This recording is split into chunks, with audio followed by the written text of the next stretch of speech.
Hey everybody, it's Alicia, the founder of the Urban Key.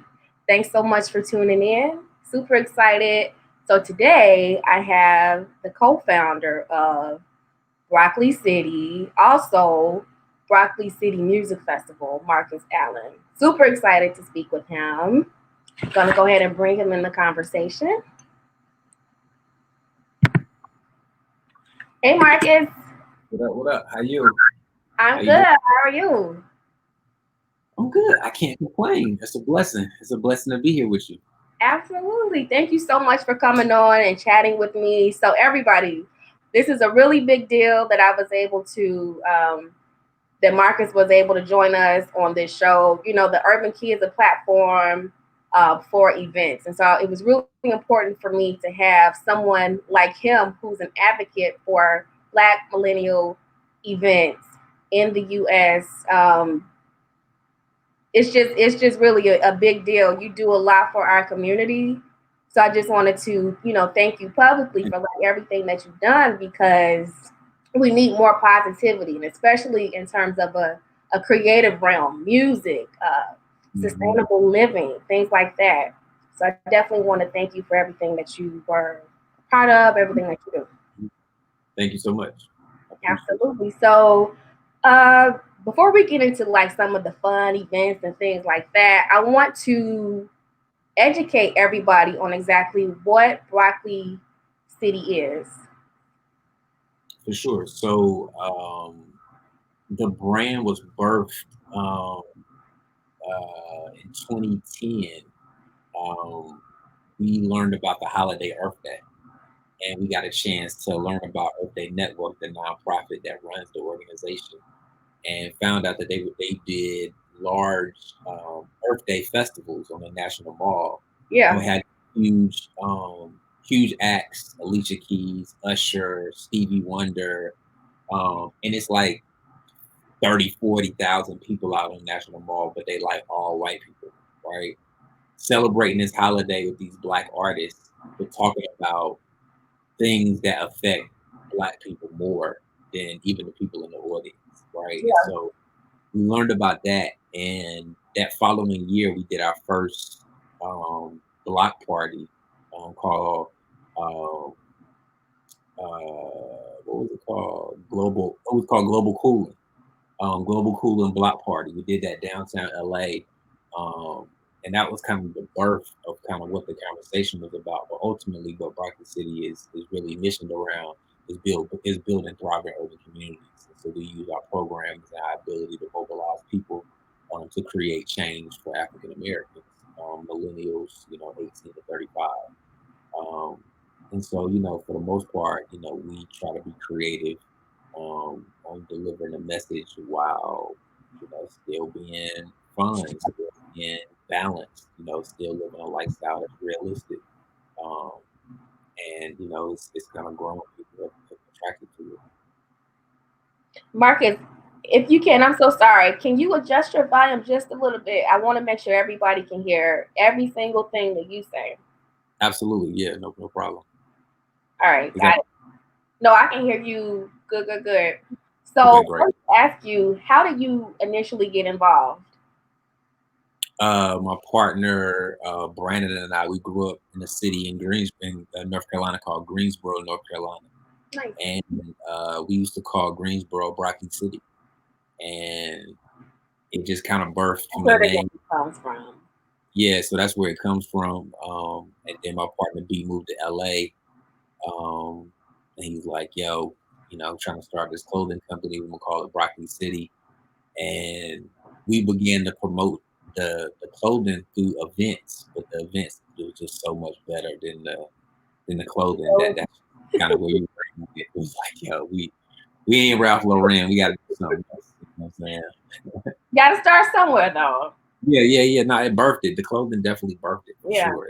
We got our first recognition. Like we got like a post on Bossip in like I don't even know what year, probably like 2012. I was like, oh shit, we on Bossip. Like, it's going down.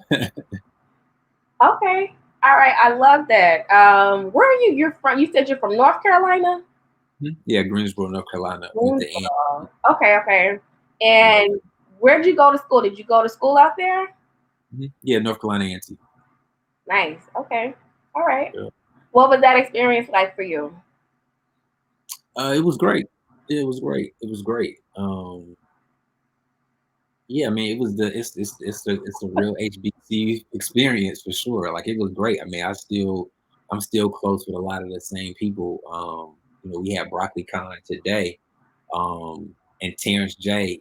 We went to school. I went to school with him. You know, what I mean, his Oh, you manager. did. Okay. You know what I mean, like they the homies. So like relationships like that were birthed through just going to school, and there's so many relationships, so many people that have just been birthed through that tight knit HBCU community. And I definitely think with the resurgence of HBCUs, I definitely believe outside of all the HUs and all that, I Right. think and definitely is one of the best out there for sure.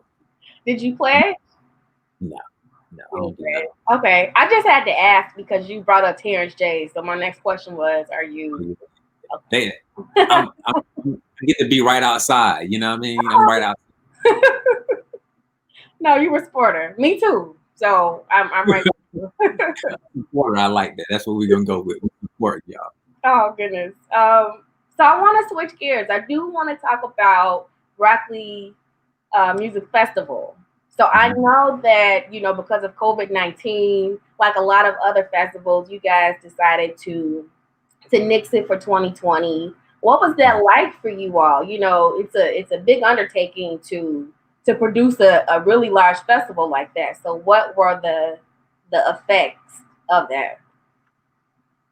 I ain't gonna front. That shit sucked. Shit sucked. Mainly because we had the best lineup. You I did. think. Yeah. You know what I'm Tell saying? everybody who you had. Damn, who do we have? We had Roddy. You had Megan Thee Stallion. Stallion. We had Lucky Day, Ari Lennox. Feel like we missing somebody, but Doja Cat.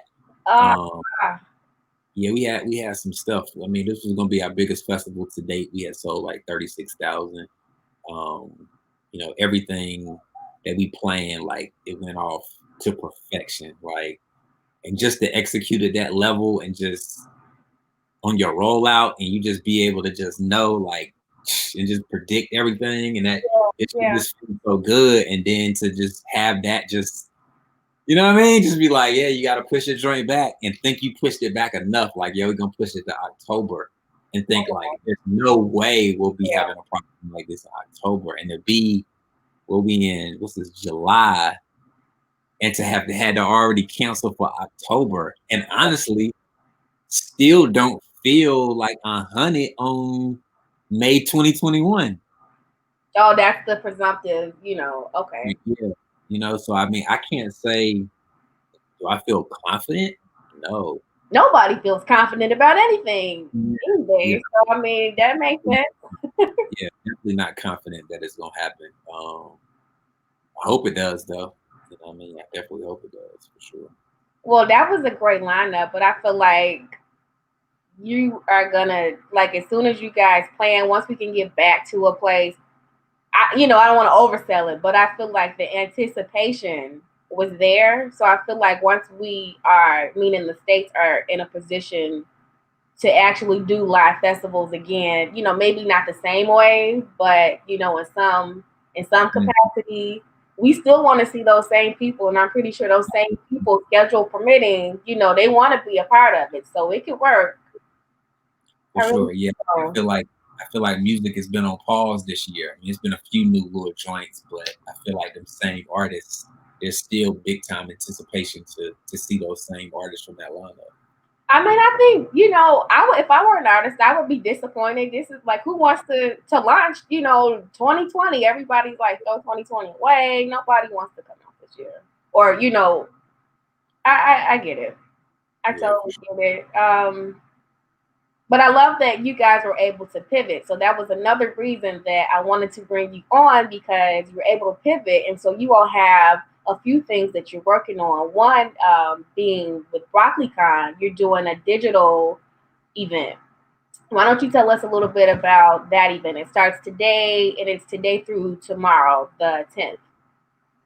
Yep. So we were man, it's crazy how stuff work out. A company that we had been building with for like over the past 3 years. Um, they started out just doing video, right? Like we just hired them for the festival and for our events just to do video. Yep. Then it like evolved into like more stuff.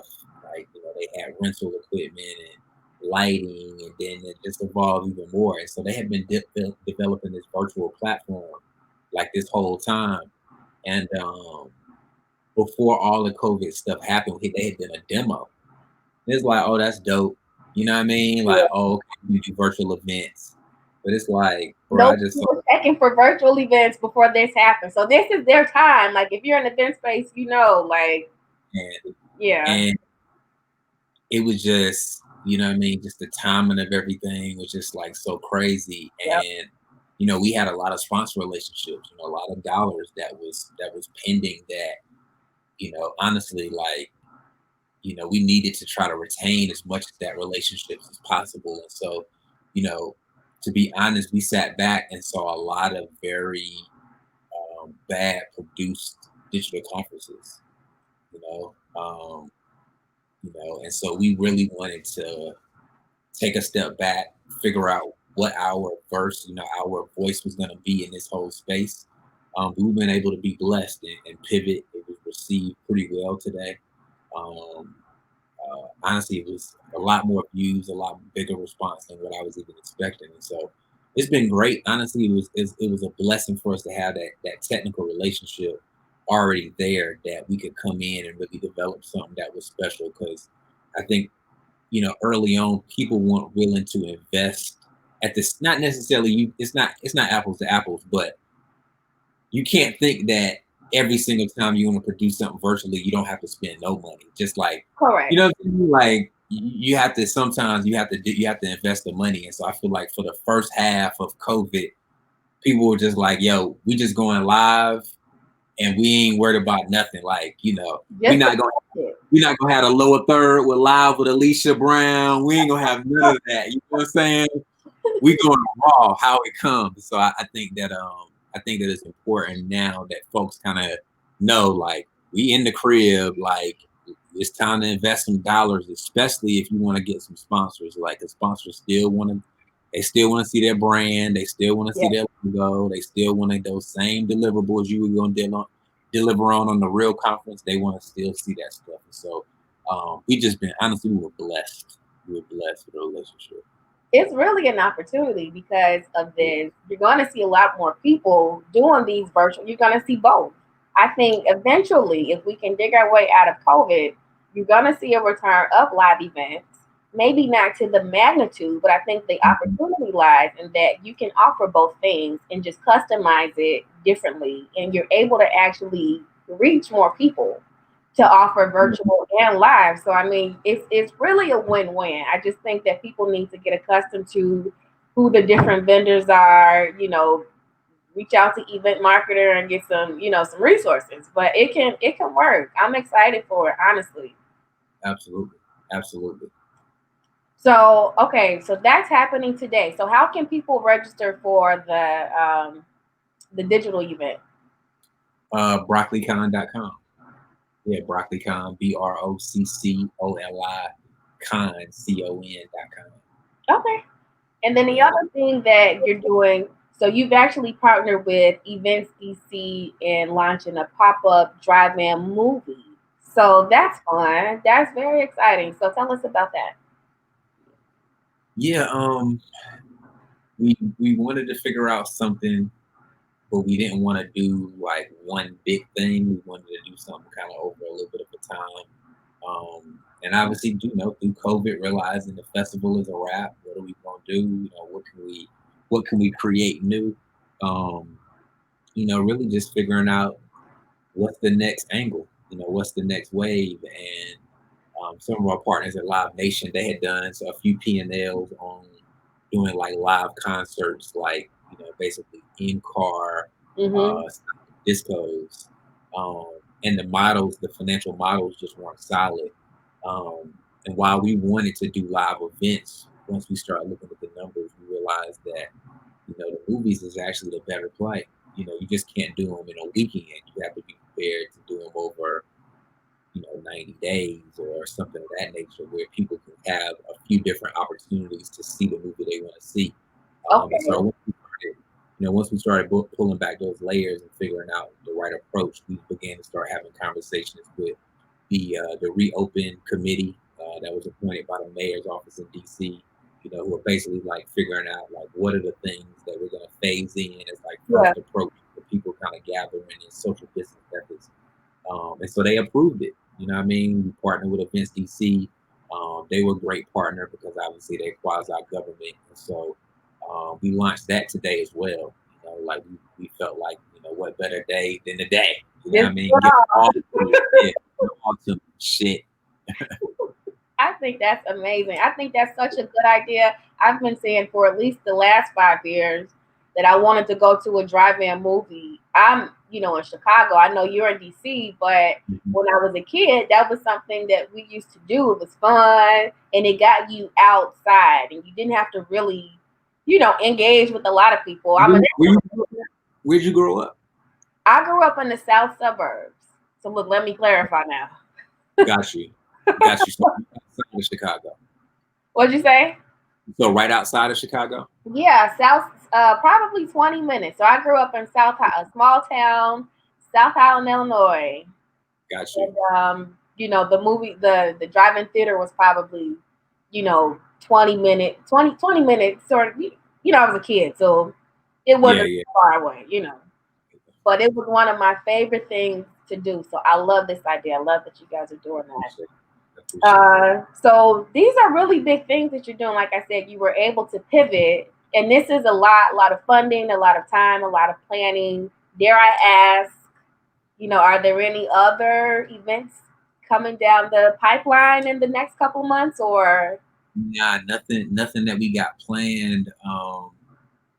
We hope to do some sponsor activation kind of stuff, but no special anythings. We'll continue to stay active, but nothing too major.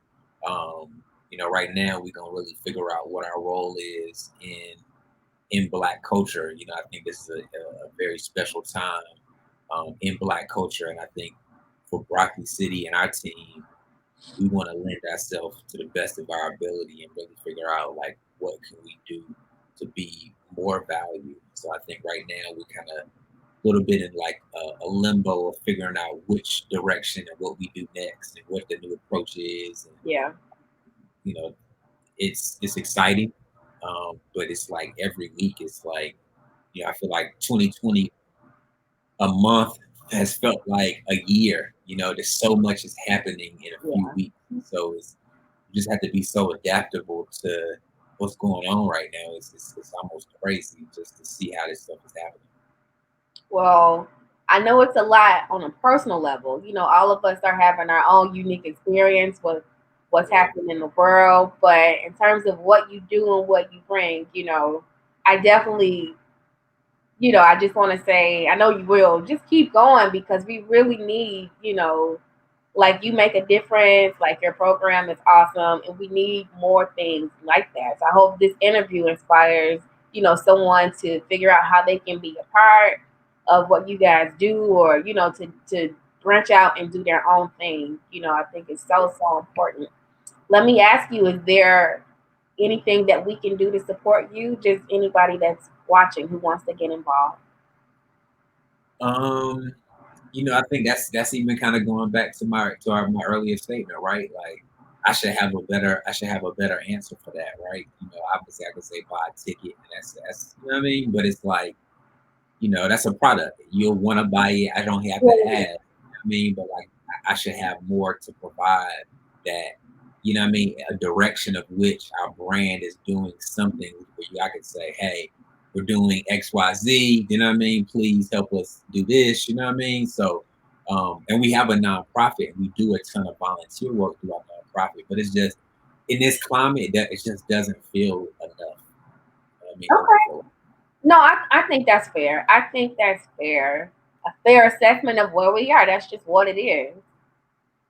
That's just what it is. We all are having, I guess a proverbial come to Jesus moment, right? In terms of our, real relationship with Black culture and Black people and our support of Black people. And, you know, I see more than ever, like, especially on Twitter, because Twitter be hilarious to me. I love to see people like checking people on that Black hate now. I love that because Twitter, like, like we'll just be hating on somebody for just no reason, and I love to see that we getting back to that. Yo, what's wrong with you? Like, why are you talking about my sister? Why are you talking about why are we doing that? What's wrong with y'all? I just think we gotta police each other a little bit better. So you like the dialogue. You feel like we need, as a community, we need to have more opportunity to engage with one another, to call each other out on our stuff. Yeah, I mean, I think that I think that the internet has created a lot of blessings, but I think for our community, I feel like it's made it much easier for people to exploit it, because it gave people the opportunity to unpack the layers and to see it and have access to it in the middle of the night for hours on end. And they got this shit because they had a chance to sit with it. You know what I mean? Yeah. And I think that we gotta be mindful of like how we talk to each other, online, and how we move online. I just think I agree. We got wrapped in it. We got wrapped in it, and I hope that now people realize, like, yeah, they're using that shit against us. And it's not even no racial thing. I don't even know who they is. You know what I'm saying? But it's just floating around. I don't know. You know what I mean? I understand. Well, I don't know. I'm as we're talking, I'm thinking of other ways that I could, myself be of service to help create dialogue for what you're talking about, because I do think that this is a critical moment for all of us to figure it out. I feel like when you see people protesting, and I promise I won't get too deep into it. I feel like we're all on different pages. I feel like it's good to have momentum, but I do feel like we're all a little bit on a different page. And so to have that dialogue, I just don't know how we would do it. I don't either. We're in virtual, or we're quarantined basically, some of us. So honestly, the biggest problem is, unfortunately, I don't really think, we don't really have a leader. I think it's very hard for us to win this battle, whatever this is that we're doing, without having a leader. We don't have anybody who's representing us. We don't have a face. We do have faces. You have faces. You know what I mean? You got to lead yourself. You have to have, the wherewithal to, because everybody's not on the same. Everyone's not operating at the same capacity.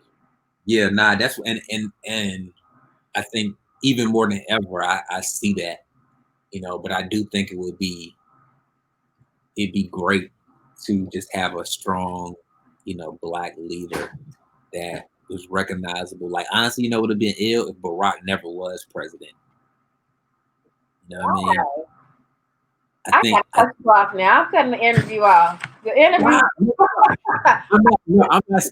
Listen, I'm super happy that Barack was president, but I felt that it handcuffed him to some degree. Like, now, like we need Chicago Barack.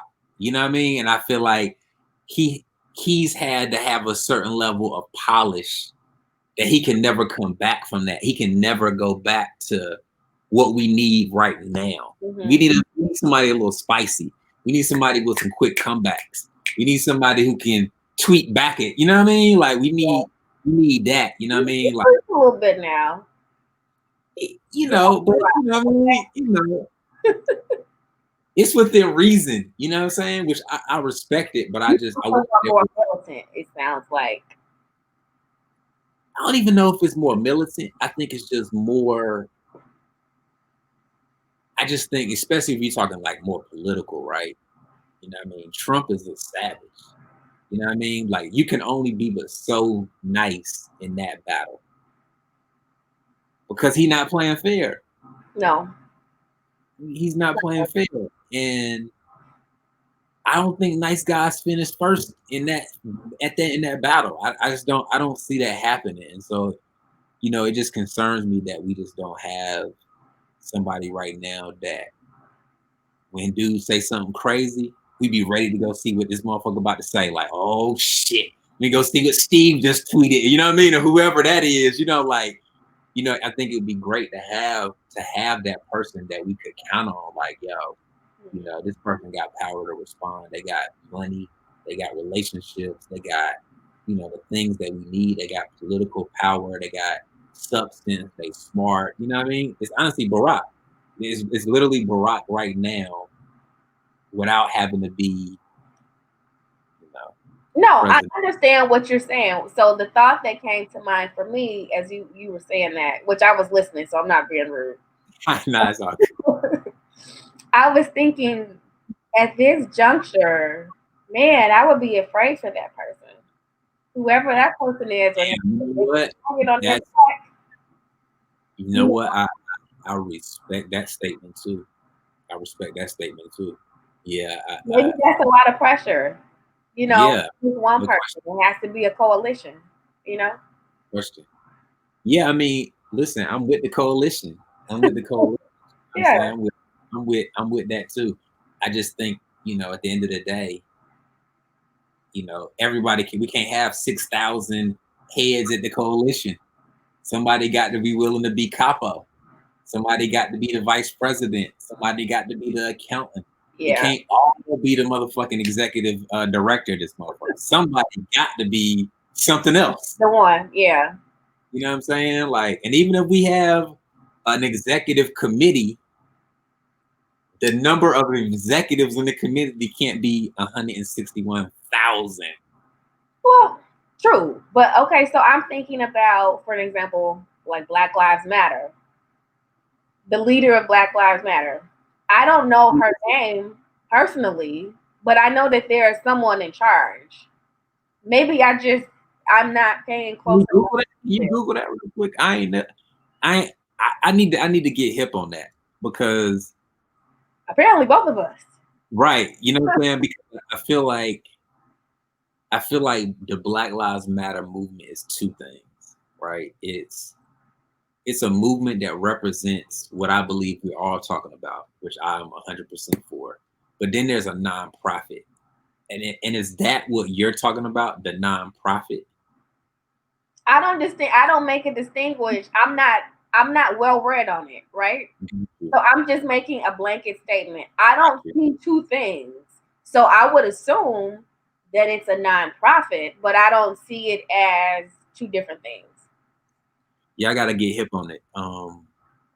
Because I've heard a few things about the nonprofit in particular, and I feel like we need to find out if we fucking with the nonprofit or are we fucking with Black Lives Matter with the representation of it, what it is. But listen, so I just thought that's one group. You have the NAACP, and then I'm gonna wrap up because this is going way left. But I'm gonna make the point of you've got the NAACP, you've got the Urban League, and then you've got so many other organizations that always you consider that in the Black Lives Matter movement. Yeah.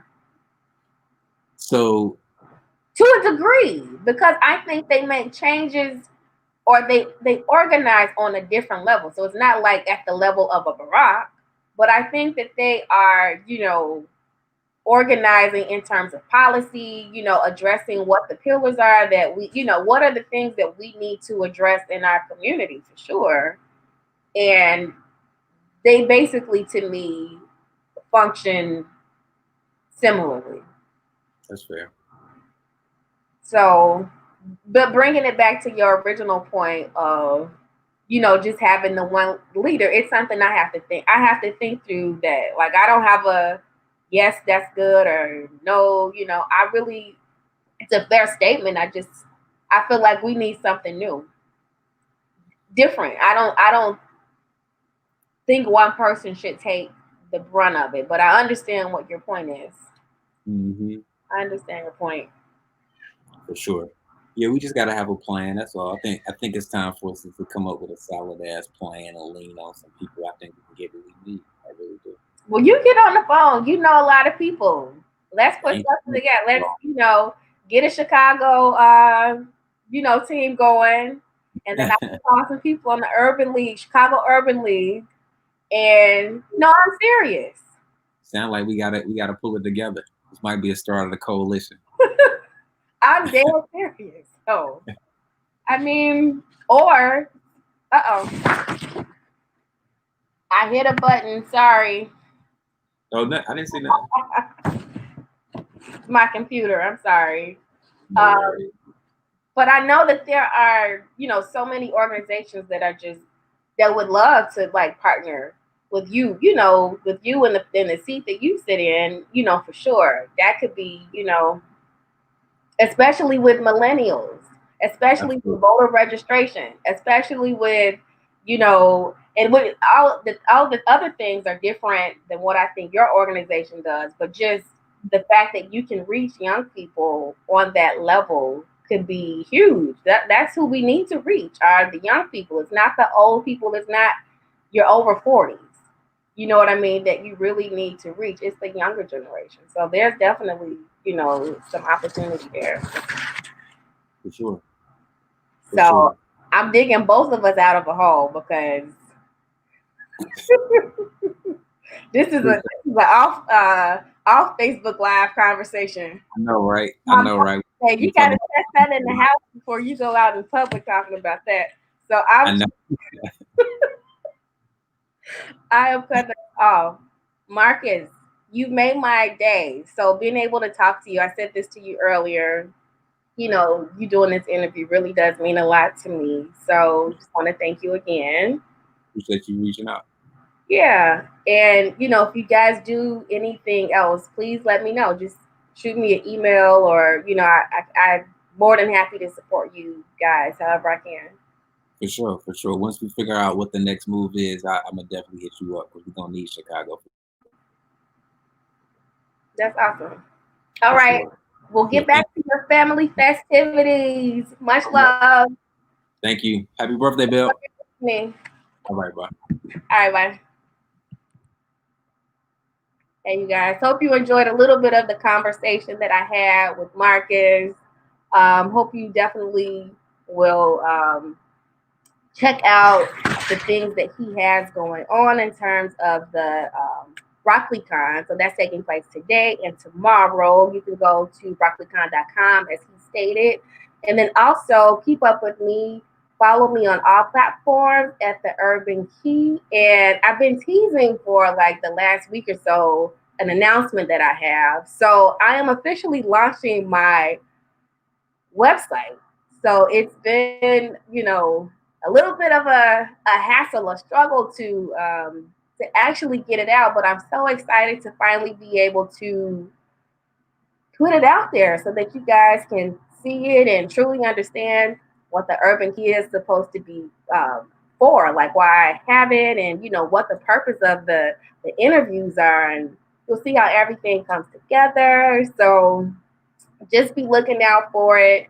If you guys have any inquiries or anything like that, sometimes I get messages in my inbox. Just send me an email, info@theurbankey.com, and I'll be sure to get back to you. Hope you guys enjoy your rest of your evening. Thank you so much for watching. And one last thing. Coming up Sunday, Paris Taylor is actually doing an interview with the fashion brand Persevere, and that's taking place Sunday, 3 p.m. Central Standard Time. So you want to check out Facebook Live for that interview. So talk to you guys soon. Bye.